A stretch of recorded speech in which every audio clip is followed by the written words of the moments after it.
Welcome to S99 TV news. నిన్న ఒక చిన్న పిల్ల ఇంట్లో ఉండగానే ఇల్లు కూల్చేస్తున్నారు.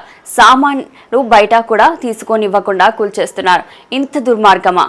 ప్రభుత్వం అంటే పేదలకు గూడు ఇవ్వాలి, గూడు పెట్టాలి. కానీ రేవంత్ రెడ్డి ఉన్న గూడును కూల్చేస్తున్నాడు. పేదల ఇల్లు నిన్న ఎక్కనో సుల్తాన్పూర్లో ఇల్లు కూలగొట్టిండ్రు. పాపం ఒక చిన్న పిల్ల ఇంట్లోనే ఉన్నది, కొడుతూనే ఉన్నారు మిషన్.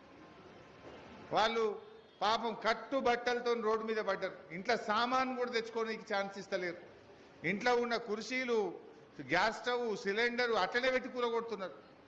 ఇంత దుర్మార్గమా? శనివారం ఆదివారం చూసి కూలగొడతారా? హైడ్రా అంటే పేదల బతుకులు కూల్చడానికి పెట్టినవా రేవంత్ రెడ్డి? హైడ్రా అంటే పేదల బతుకులు కాపాడుతావా, పేదల బతుకులు కూల్చుతావా? గవర్నమెంట్ అంటే ఇంత గూడు చూపియాలి. గవర్నమెంట్ అంటే బుక్కడి బువ్వ పెట్టాలి, నీడనియాలి. కానీ రేవంత్ రెడ్డి ఉన్న నీడ కూలగొడుతుండు, ఉన్న గూడు కూలగొడుతున్నాడు. పేదల బతుకులు ఆగం చేసే విధంగా ఇవాళ కాంగ్రెస్ ప్రభుత్వం పనిచేస్తూ ఉంది.